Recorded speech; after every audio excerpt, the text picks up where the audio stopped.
Bill Russell is the greatest winner that sports has ever known. He was my hero, he was my friend. You can do anything that you want to do, if you want to do it bad enough. This photo of Bill Russell that Nat Butler took with more rings than fingers to hold them, it's the image that comes to my mind when I think of the great Bill Russell. And Russell passed away on Sunday at the age of 88.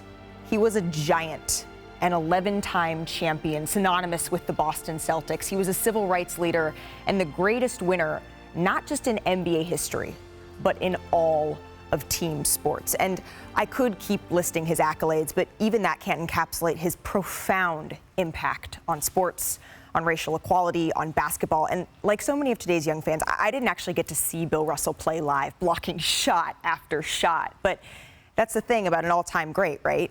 His impact, it touched everyone, and it still does today. So as he put it in his book, and as the Wall Street Journal reminded me, Russell, he wanted to be viewed, quote, as a man and nothing more, just worthy of respect. And a statement put out on social media said that perhaps we will relive one or two golden moments that Bill Russell gave us.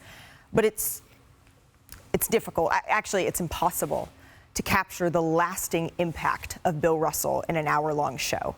But today, on NBA Today, we're going to try. And with that, I would like to welcome in head coach of the Philadelphia 76ers, a man who is no stranger to winning himself, one Mr. Doc Rivers. Doc, thank you so much for taking some time out of your very busy schedule to be with us and remember Bill Russell. And I do want to start with that, the winning that I just talked about. We've seen the shots of the rings. We know the shot blocking. But to you, what set Bill Russell apart as a winner?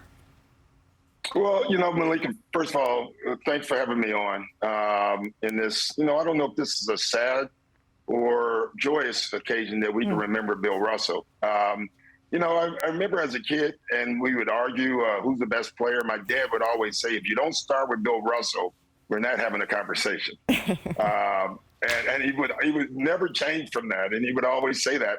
He said, winning matters.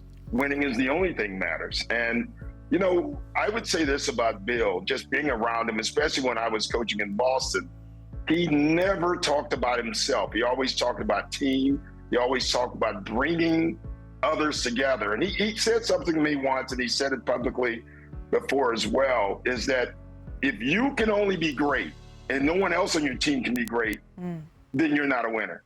But if you can be great and leave room for each teammate to express themselves and be great, then you're going to win a lot of games. And I think that encapsulates what Bill Russell was all about. You're going to win a lot of games, and you're going to win just a lot of days, a lot of moments, if that's the mentality that you have. Beyond basketball, you've been quoted, Doc, as saying that Russell stood up in times really long before it was commonplace for black athletes to do so. How do you think he paved the way for the activism that we're seeing now? Well, he was the pioneer of it, him and Muhammad Ali and Arthur Ashe and Jim Brown and more. But they did it in a time where you could actually lose your job. You could actually lose your life in the times that they were doing it, and they still did it. Bill Russell had to fight a lot of stuff, racism, not just in Boston, but everywhere. They boycotted a game in Kentucky. People forget about that because a restaurant wouldn't serve all the black players. So Bill stood for so much more. I mean, it's when you think about this, Malika, this guy won 11 titles. Yeah. He played 13 years with Boston. He was in the finals 12 times. Listen, I'm an NBA champion coach. I won one time. I've been twice. And understanding how hard it is to win, and he just kept doing it. But that picture with all those rings, to me, don't do it service because they don't show the 2 NCAA championships rings at San Francisco, his high school championships, his Olympic gold medals. All he did was win. He figured out the formula. Early on, I think he told us he figured out that this is not a boxing match. This is a team match. And yet through all that, he still stood out more as a human being and as a person.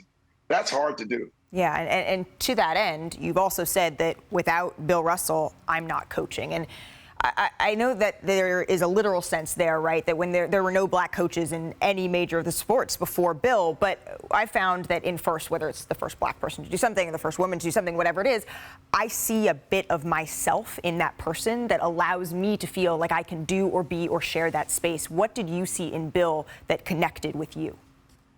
But really the same thing, that you can be a coach, number one.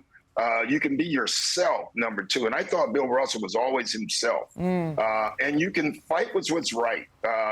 Whether it's popular or it's a popular opinion, you can always fight what you consider is to be right.